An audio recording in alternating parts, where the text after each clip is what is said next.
Buen día, hermanos, ¿cómo están? Espero que muy bendecidos. Estamos entrando en un tiempo muy especial, lo que es la temporada de Navidad. Y estamos un mes de la fecha, de momento.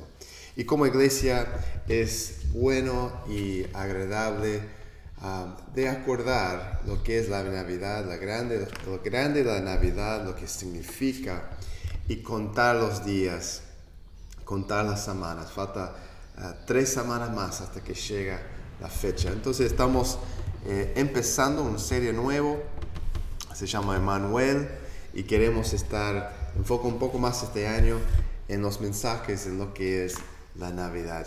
Y ustedes sepan que yo amo la Navidad, tengo muchos sentimientos positivos hacia esa fecha. Y creo que en gran manera la razón que amo tanto la Navidad son por los pensamientos, memorias, experiencias que he tenido en mi niñez, en mi juventud, que eran positivos de la Navidad. Cuando pienso en la Navidad, pienso en todos esos momentos de estar libre de la escuela, de estar recibiendo regalos, de estar viajando, de estar disfrutando todo lo que es. Y mientras que crecía, empezaba a tener otros tipos de experiencias, lo lindo de regalar algo a alguien, lo lindo de la comida, lo lindo de descansar y disfrutar tiempo de familia. Realmente la Navidad ha sido afuera de lo que es en el sentido religioso, que siempre es importante. Yo tengo muchas memorias positivas de Navidad. Y por eso, una de las razones que la Navidad es tan lindo para unos y tan feo para otros, es que trae cierta nostalgia. Ahora, esta nostalgia es una palabra controversial, ¿no? Porque es algo que puede ser positivo o puede ser negativo. A veces pensamos, hasta los uruguayos tienen día y noche de nostalgia, ¿no? Y pensamos en la nostalgia como algo de mirar atrás y en mirar atrás quizás eh, pintamos el pasado en una forma muy linda que realmente no era. Imaginamos que era tan bueno cuando no era. Y usamos eso para criticar el presente, diciendo, esta generación no sabe nada, este cuadro no es como lo de antes, o este Navidad no es tan divertido como era antes, o lo que sea, ¿no? De criticar el presente, mirando y mirando con lente de rosa de lo que era el pasado, ¿no? Pero hay otro tipo de nostalgia, eso es lo que quiero hablar. Es una nostalgia que mira atrás con, con ojos de realidad, pero ojos de reconocer lo lindo lo que era, pero también una nostalgia que nos empuja hacia el futuro, que nos trae no solo un lindo recuerdo, sino una esperanza de futuro. Lo que quiero hablar hoy es que la Navidad en sí se trata de esperanza. Se trata de esperanza. El texto para hoy es Isaías 7. Voy a estar leyendo 1 hasta 17. Vamos a tocar un versículo específico, pero vamos a ver todo el contexto histórico donde el pueblo de Dios recibió esta profecía de Emmanuel. Entonces vamos a estar leyendo 1 hasta 17. Entonces les invito a estar abriendo sus Biblias conmigo, leyendo conmigo, y para capturar lo mejor posible qué está pasando acá. Dice en Isaías 7:1: Aconteció en los días de Acaz, hijo de Jotam, hijo de Usías, rey de Judá, que Resín, rey de Siria, y Peca, hijo de Remalías, rey de Israel, subieran contra Jerusalén, pero para combatirla, perdón, pero no lo podían tomar. Y vino la nueva a la casa de David, diciendo: Siria se ha confederado con Efraín. Y se le estremeció el corazón, y el corazón de su pueblo, como se estremecen los árboles del monte a causa del viento. Entonces dijo Jehová a Isaías: Sal ahora al encuentro de Acaz, tú y Sarasub, tu hijo, al extremo del acueducto del estanque de arriba, en el camino de la heredad del lavador, y dile: guarda y repósate, no temas, ni se turbe tu corazón a causa de estos dos cabos de tizón que humean, por el ardor de la ira de Resenes y de Siria y del hijo de Remalías. He acordado maligno consejo contra ti, el sirio, con Efraín y con el hijo de Remalías, diciendo: vamos contra Judá y aterricémosla y repartámosla entre nosotros, y pongamos en medio de ella por rey el hijo de Tabel. Por tanto, Jehová el Señor dice así: no subsistirá ni será, porque la cabeza de Siria es Damasco y la cabeza de Damasco es Resín. Y dentro de 65 años Efraín será quebrantado hasta dejar de ser pueblo. Y la cabeza de Efraín es Samaria, y la cabeza de Samaria el hijo de Remalías. Si vosotros no crecierais, de cierto no permaneceráis. Habló también Jehová a Acaz, diciendo: pide para ti señal de Jehová tu Dios, demandándola ya sea de abajo en lo profundo o de arriba en lo alto. Y respondió Acaz: no pediré, y no tentaré a Jehová. Dijo entonces Isaías: oíd ahora, casa de David, ¿os es poco el ser molestos a los hombres, sino que también lo seáis a mi Dios? Por tanto, el Señor mismo os dará señal. He aquí que la Virgen concebirá y dará a luz un hijo, y llamar su nombre Emmanuel. Comerá mantequilla y miel hasta que sepa desechar lo malo y escoger lo bueno. Porque antes que el niño sepa desechar lo malo y escoger lo bueno, la tierra de los dos reyes que tú temas será abandonada. Jehová hará venir sobre ti, sobre tu pueblo y sobre la casa de tu padre, días cuales nunca vinieron desde el día de que Efraín se apartó de Judá, esto es, el rey de Asiria. Oramos. Padre, gracias por Emmanuel, Dios con nosotros. Queremos, Padre, entender esta profecía y la esperanza que inspira entre nosotros en tiempos difíciles y en tiempos de paz. Queremos tener la esperanza que corresponde a gente que entienden que ha venido Emmanuel, que ha llegado la Navidad y que podemos mirar adelante a un futuro en que va a volver la Navidad completamente. Damos gracias, Señor, por tu venida. Damos gracias por este tiempo. Bendice tu pueblo, bendice tu palabra en el nombre de Jesús y ayúdame, Señor, de hablar. Amén. Bueno, la Navidad fue anunciado acá en el peor momento, ¿no? En un momento no de paz, no de momentos tranquilos, sino era un momento de guerra, un momento de aflicción, de temor. La gente decía acá, imagínate esa imagen, ¿no? El viento pegando los árboles en las montañas y cómo se va y muevan y están temblando ese viento, el corazón era la valentía de la gente. ¿Por qué? Porque estaban enfrente de dos gran reyes, dos pueblos que se juntaron con un fin, ¿no? Se unieran para destruir a Jerusalén, para conquistar, para matar, para sacar todo lo bueno y para dejar a la gente que vivía ahí en desierto, con nada, destruido. Fue un gran momento y no podemos imaginar, ¿no? Nosotros hoy en día enfrente de tener un ejército afuera de tu puerta con la idea de destruirte y que no podés, no tienes la fuerza, no tienes la habilidad. Eso es la situación que la gente se encontraba. Y fue acá, y fue en este momento que Dios anunció al mundo, anunció a su pueblo: vendría Navidad, va a venir la Navidad. Cuando miramos a Acaz, ese es el rey de aquel tiempo, una cosa que quizás no es muy claro acá, pero es muy claro cuando vemos Segunda Crónicas y leemos Segunda Reyes, cuando habla de este rey, no era un rey bueno. Al puesto fue un rey que no confiaba en Dios, un rey que buscaba cualquier otra cosa de ayudarle menos confiar en Dios. Era un rey con temor.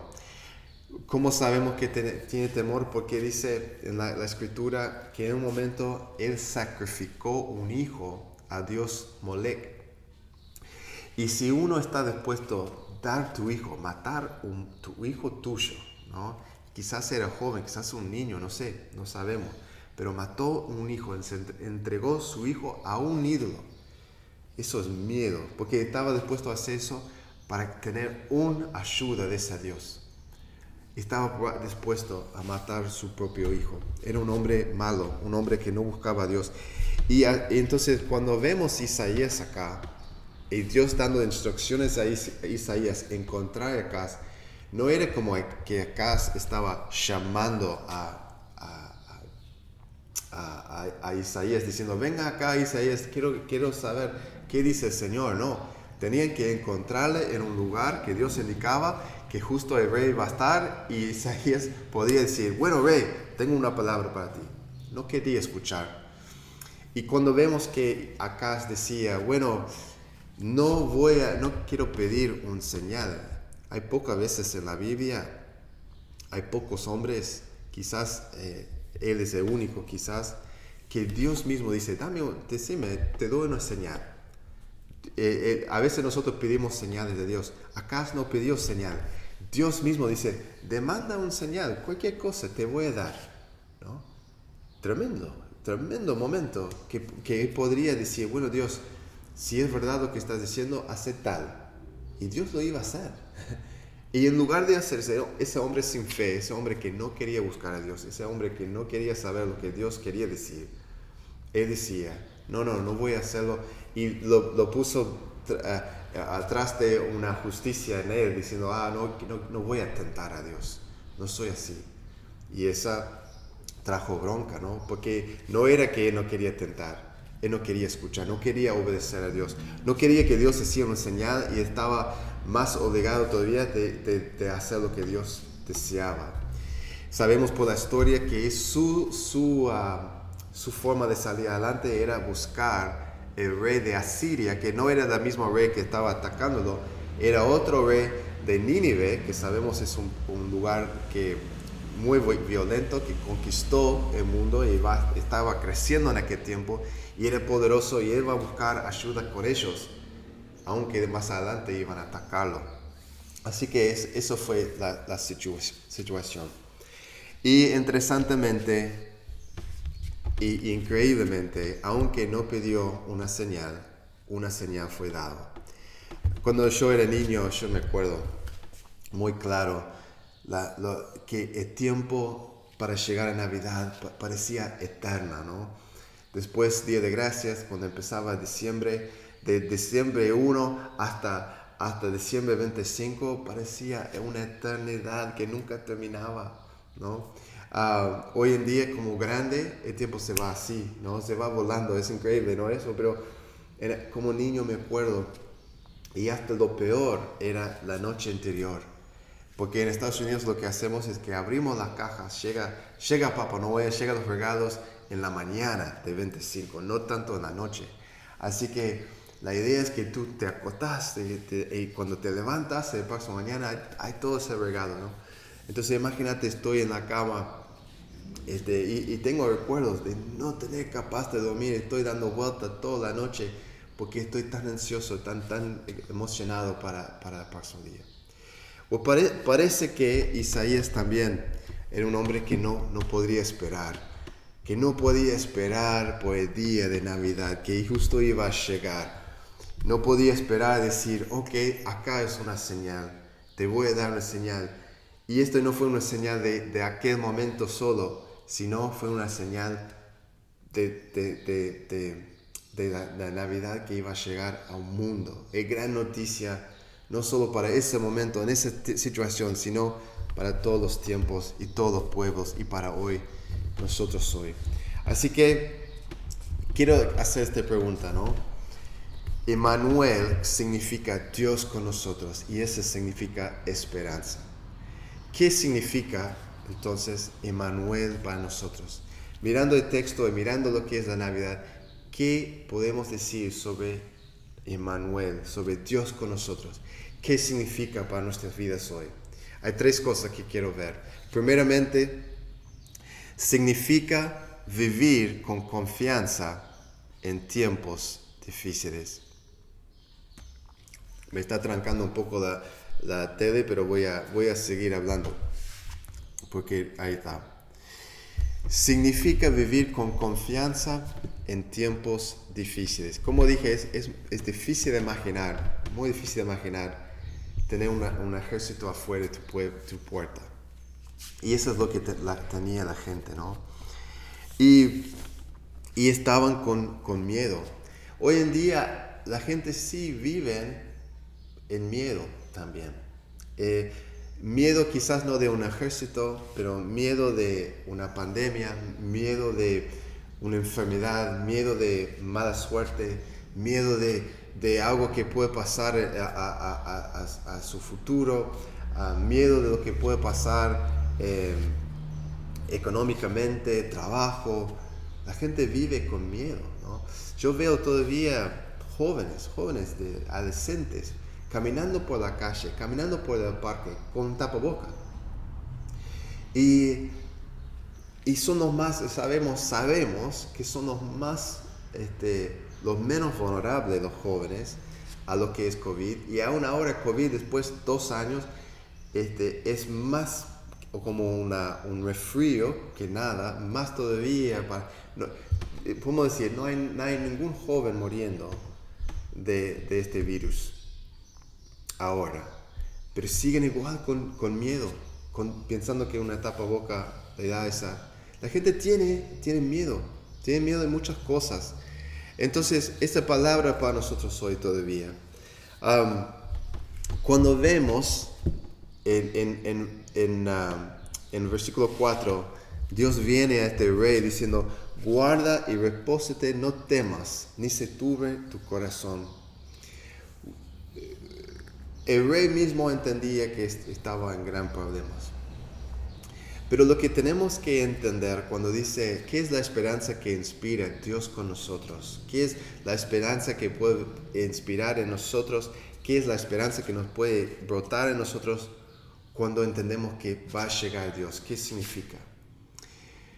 Significa que en la perspectiva de Dios, lo que estamos viviendo ahora, cualquier problema o cualquier cosa que te pueda dar ansiedad o miedo ahora, es por un rato nomás.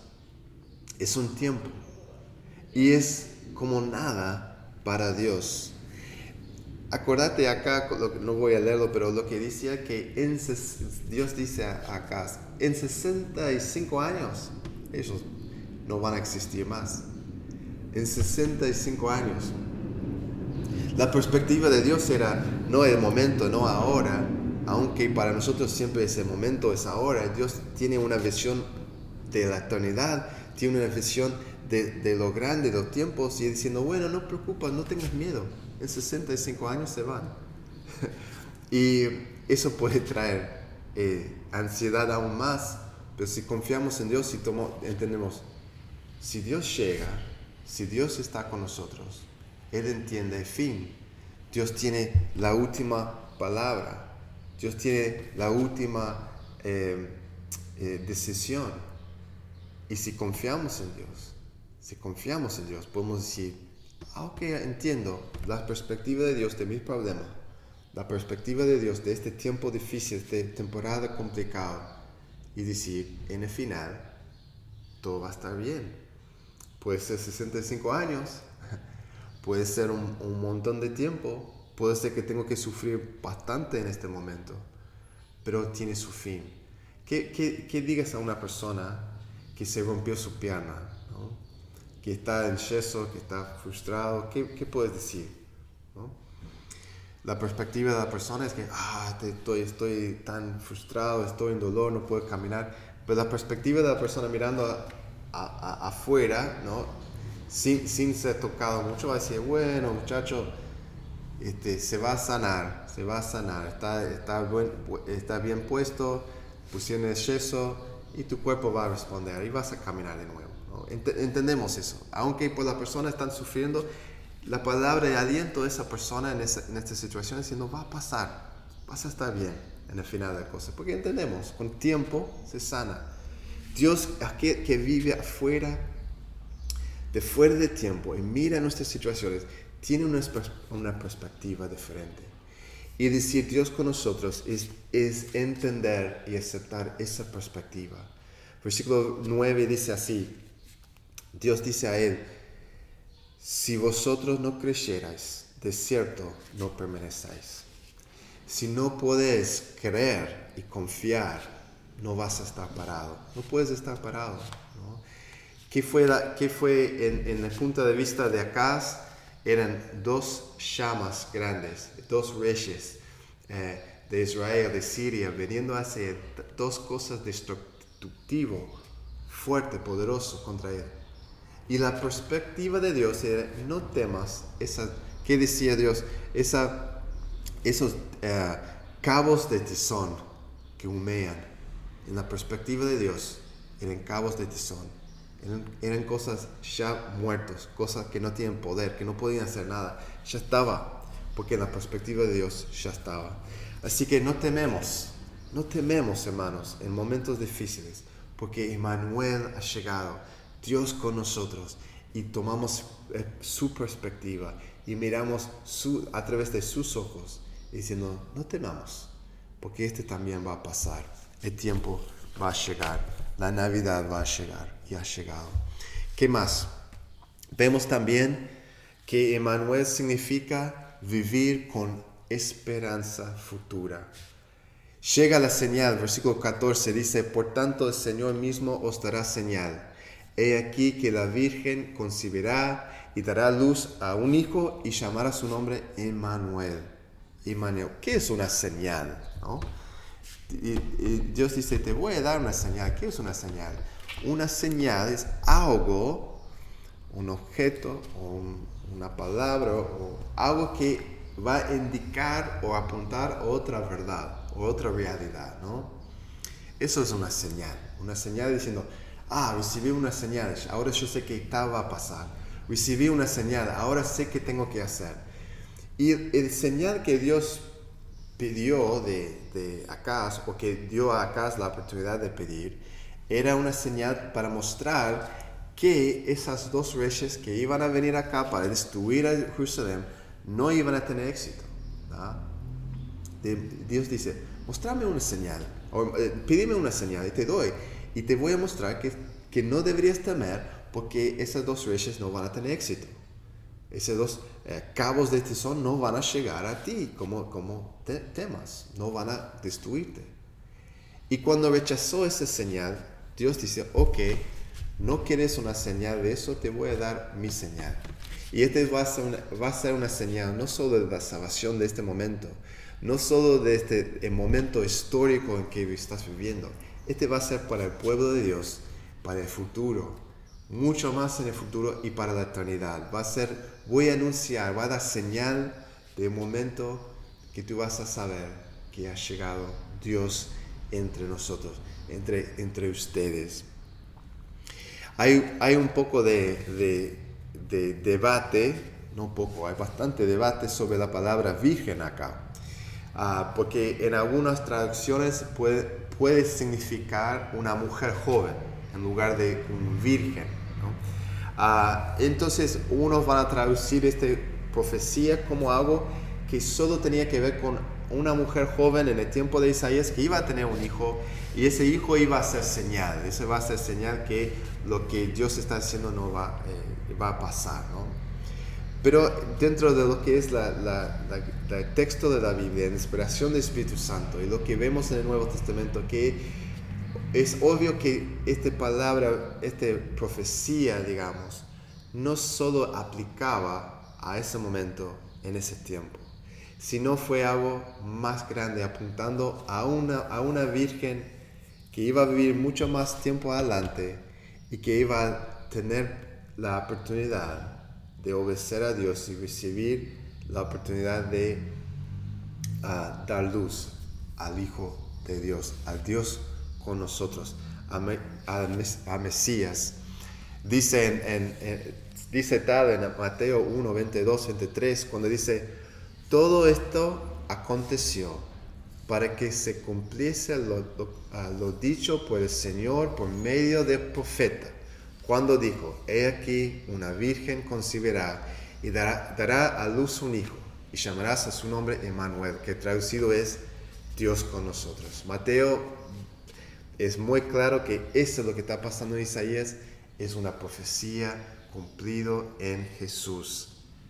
Cuando Jesús llegó, era el cumplimiento final de esta profecía, que Dios iba a estar con nosotros.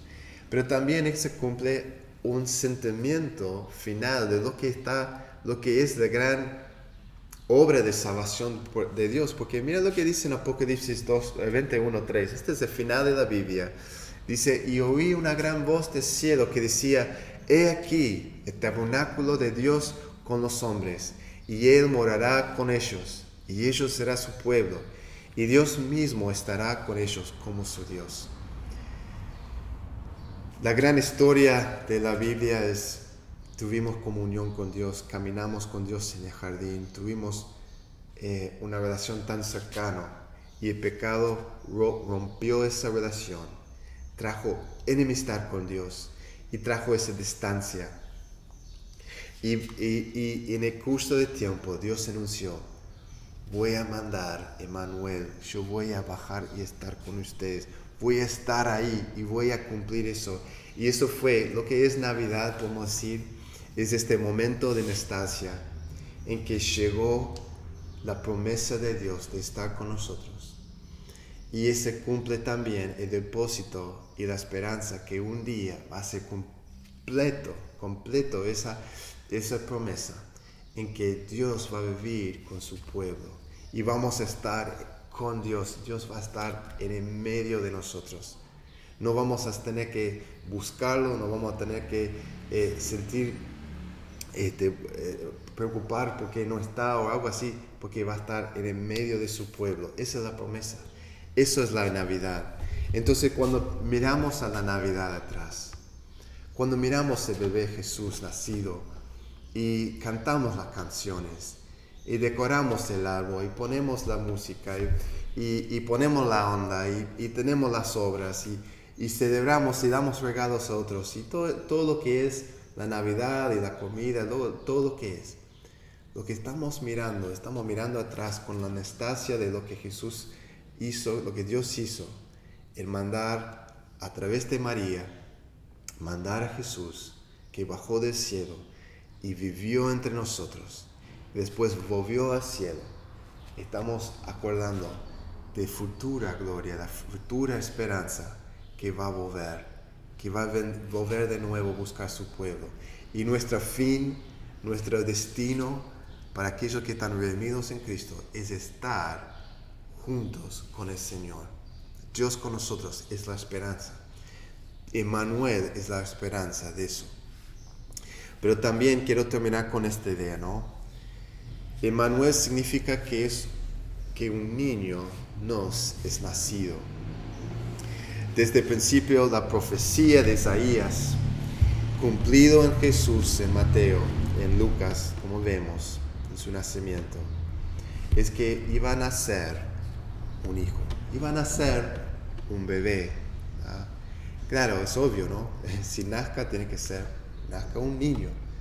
Pero ¿por qué Dios, el Hijo de Dios, Jesús, tenía que venir en la forma de un bebé? Pregunto, porque podemos decir fácilmente que Dios podría haber hecho la cosa diferente, ¿no? Podría haber venido como un grande ya, ¿no? Que ya como Adán fue criado, ¿no? Adán fue criado, fue un hombre, fue adulto ya. Jesús podría haber aparecido ya como adulto y nadie sabe, bueno, de dónde venía. Digo, bueno, algunos dicen, se vino de otro país, es un visitante de otro lado, no sabemos dónde viene, no sabemos quiénes son sus padres, cómo nació, pero acá está, ¿no? Eso podría ser la forma que Dios bajó del cielo y vino con nosotros. Pero en lugar de eso, Dios vino, la semilla de esperanza vino. el gran momento de Navidad vino a través de un bebé. Un bebé nacido, no solo un bebé. La vida de Jesús no empezó cuando nació, empezó en el vientre de su madre, empezó como algo tan chiquito, ¿no? Como sabemos cómo empieza. Empezó tan chiquito y fue creciendo hasta que nació. Él empezó en la forma más humilde, porque Dios lo hizo así. Cuando pensamos Dios con nosotros, cuando pensamos Dios va a llegar, si yo digo Dios va a aparecer, Dios va a llegar a este lugar, Dios va a aparecer, ¿qué vamos a pensar finalmente? ¿Qué va a pensar la gente? Pensamos en poder, pensamos en majestad, en grandeza, que Dios va a venir como una tormenta, que Dios va a venir con todo el poder y la muestra y todos van a darse cuenta. Pero cuando vemos la primera Navidad, vemos una pareja humilde, pobre, solos, en un pesebre, humildemente, sin aplauso de nadie, sin mucha atención. Aún la atención que un hijo nacido acá puede recibir. Cuando nazca un hijo en la familia, todos están emocionados. Ni tenían eso, estaban solos, estaban en un pueblo donde no conocía a nadie. Solo venían los pastores, después los reyes, pero era en la historia del mundo algo que ha pasado miles de veces y no era nada importante, no era nada grande, pero en la perspectiva de Dios, eso fue el momento hasta ahí más grande de la historia, porque es el momento que Dios bajó del cielo y tomó la forma de un bebé inocente, débil, necesitada. Jesús como bebé no necesitaba a alguien a darle aliento, necesitaba a alguien de abrigarlo, de cuidarlo. Era vulnerable, un bebé es vulnerable, un bebé necesita ayuda, un bebé no puede sobrevivir sin ayuda. Esa es la forma que Dios vino. ¿Por qué vino así? Es claro cuando vemos Jesús que estamos asombrados por lo que es Jesús, ¿verdad? Porque Jesús no es simplemente un hombre lleno de Espíritu Santo o algo así, sino es 100% hombre y 100% Dios. Es divino. Dios tiene dos naturalezas. Y vemos que nació de virgen mostrando su divinidad, porque no tenía padre, ¿no? Pero también nació en una forma humilde, en un pesebre como bebé, y esa muestra su humanidad. Y en eso Jesús es la puente, es la esperanza. Dios con nosotros es la esperanza que tenemos, porque Jesús es la puente entre Dios y la humanidad.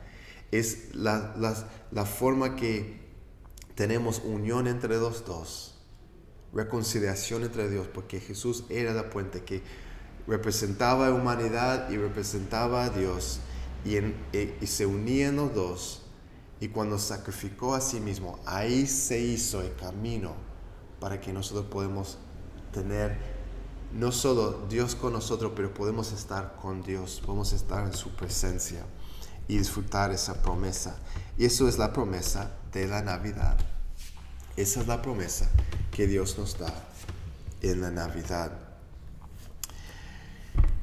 Vino Dios y identificó con nosotros en esa forma. Dios vino y identificó en todas nuestras necesidades. Identificó con nuestra humildad, identificó con nuestra falta, identificó con la necesidad de que tenemos como bebés. Eso es lo que Jesús hizo. Se hizo como uno de nosotros. Pensado, Jesús sabe cómo es crecer. Jesús sabe cómo es aprender cosas. Jesús sabe en su humanidad cómo es de aprender a obedecer a sus padres.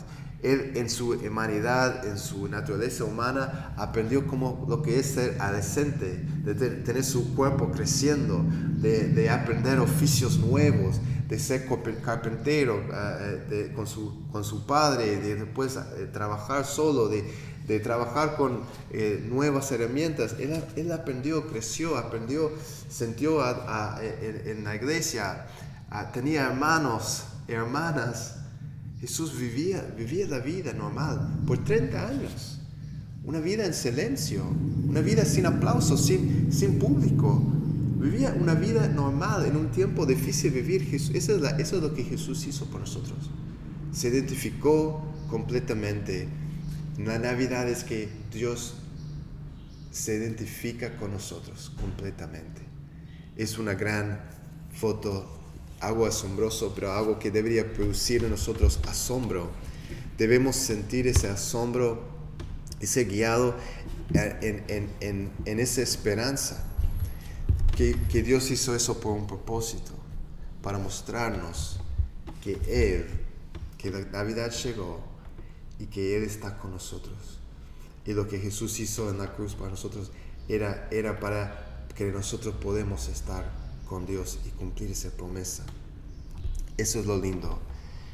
La nostalgia de Navidad no es una nostalgia de mirar atrás, sino ojalá que las cosas eran como antes. No es una nostalgia de decir, para criticar hoy en día. Y ese produce una esperanza en nosotros, no como la esperanza del fútbol que siempre te deja tirada, o no es la esperanza de ojalá que un día va a ser mejor la cosa. Es la esperanza de que porque Dios vino y vivió entre nosotros y se entregó por nosotros, sabemos que el futuro va a ser mejor. Sabemos que lo que nos espera es una esperanza y es estar con Dios. Sabemos, no tenemos que dudar.